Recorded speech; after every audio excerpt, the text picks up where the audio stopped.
Puluhan lapak dan kios di Pasar Induk Kramat Jati, Jakarta Timur terbakar pada Senin pagi. Kobaran di salah satu kios dengan cepat membesar dan merembet ke kios lainnya.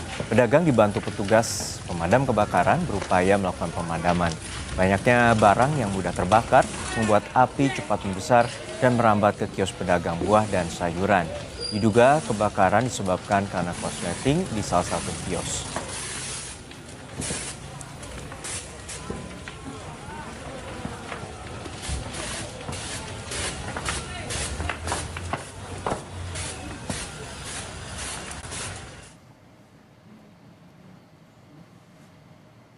Saudara Kapolres Jakarta Timur Kombes Alfian Nurizal bilang, api pertama kali muncul pukul 7.15 waktu Indonesia bagian Barat. Beberapa menit kemudian, api cepat membesar dan langsung menghanguskan kios serta lapak di Pasar Kramat Jati. Hari ini Senin 15 Desember 2025 kejadian kebakaran di Pasar Induk Kramat Jati.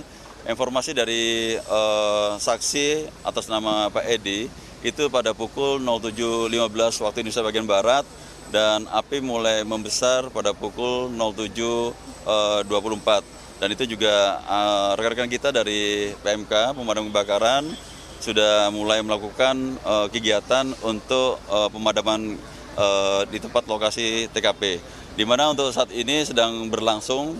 Kami sudah tetapkan di titik sumber api, di mana pada saat Pak Edi menyampaikan ada hawa panas dan langsung api sudah ada percikan di atas, dan saat ini sudah kita lakukan berkali-kali untuk melakukan pemadaman, dan tentunya api masih menyala, dan tentunya dari PMK tadi Pak Mukhtar menyampaikan untuk melakukan pemadaman dengan menggunakan foam, dan saat ini sedang berlangsung di belakang kita. Mudah-mudahan bisa kita selesaikan dan tentunya kita akan lakukan untuk status quo untuk segera melakukan olah TKP, di mana kita sudah dapatkan beberapa saksi yang mengetahui saat kejadian atau api yang saat itu menyala. Dugaan awal Pak, penyebabnya? Dugaan awal kami tidak bisa menyampaikan karena ini tentunya puslapor yang akan melakukan olah TKP dan penyelidikan, dan ini sedang kita lakukan pendinginan dulu di lokasi kebakaran. Untuk informasi terkini, kita akan langsung menyapa jurnalis Kompas TV Edwin Chan dan juru kamera Jamsari di Pasar Kramat Jati, Jakarta Timur. Edwin, adakah korban jiwa atau korban luka dalam kejadian ini?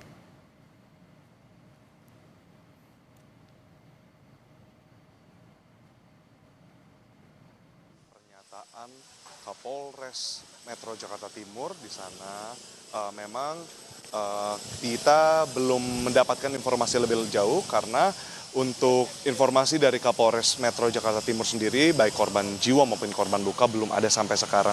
Tadi dari proses evakuasi yang dilangsungkan baik berkoordinasi antara Dinas Damkar Jakarta Timur, maksud kami suku dinas Damkar Jakarta Timur bersama Polres Metro Jakarta Timur dan juga Perumda Pasar Jaya, belum ada catatan dari korban jiwa dan juga korban luka.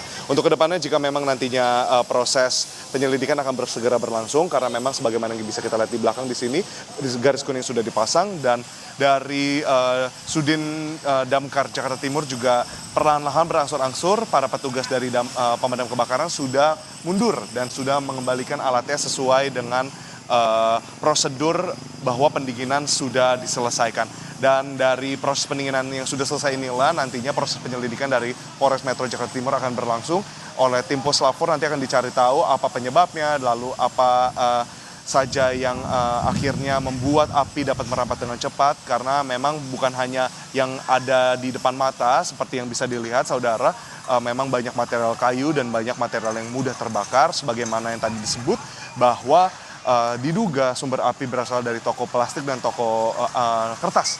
Itulah yang nanti akan menjadi fokus dari penyelidikan dari puslapor. Bella dan juga saudara, tadi kami sempat berbincang dengan para pedagang di sini. Ada yang merugi sebesar 7 juta rupiah, ada juga yang merugi hingga belasan juta rupiah.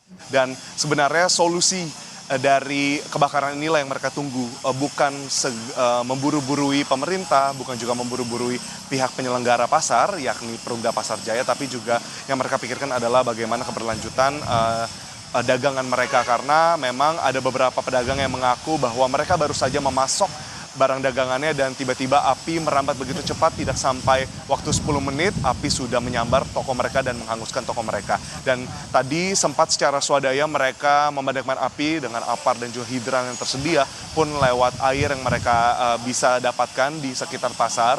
Namun kembali lagi dijelaskan bahwa memang kebakaran toko yang diduga dari toko kertas dan toko plastik ini berada di titik mobilisasi utama, yakni gerbang awal, sehingga mereka kesulitan untuk masuk ke dalam. Jadi api yang masuk ke dalam tidak dapat lagi untuk dipadamkan secara swadaya. Nah, solusi tadi sempat kami tanyakan juga kepada Perumda Jaya, yang memang Perumda Pasar Jaya maksud kami, terkait dengan mungkin adanya kios sementara atau mungkin bagaimana pergantian kerugian bagi para pedagang. Kita akan dengarkan bersama pernyataan langsung dari Agus Simawan selaku Direktur Utama Perumda Pasar Jaya. Kebetulan memang kita mengasuransikan ya seluruh kawasan di Pasar Induk Kramat Jati ini. Dan alhamdulillah seluruhnya terhadap kerugian ini nanti bisa di-cover. Dan ini sudah kita inventarisir semua jumlah kerugian yang ditimbulkan dari peristiwa kebakaran ini. Dan kemudian mengenai data pedagang ini kita ada semua di database kita tentunya. Ini segera kita sudah menyiapkan juga untuk memperhitungkan jumlah kios penampungan yang akan kita bangun di tempat penampungan sementara tadi.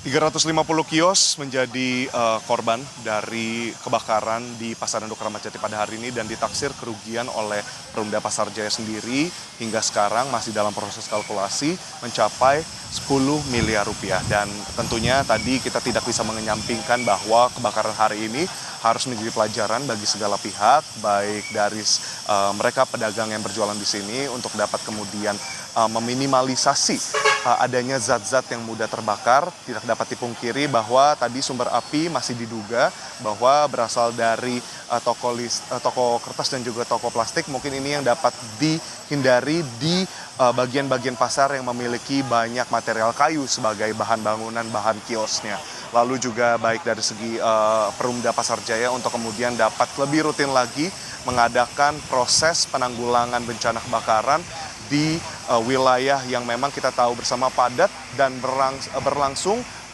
maksud kami operasionalnya 24 jam. Kembali ke studio, Bella. Baik, terima kasih atas laporan Anda, jurnalis Kompas TV Edwin Zan dan juga juru kamera Jamsari langsung dari Kramat Jati. Selamat bertugas kembali dan harap berhati-hati.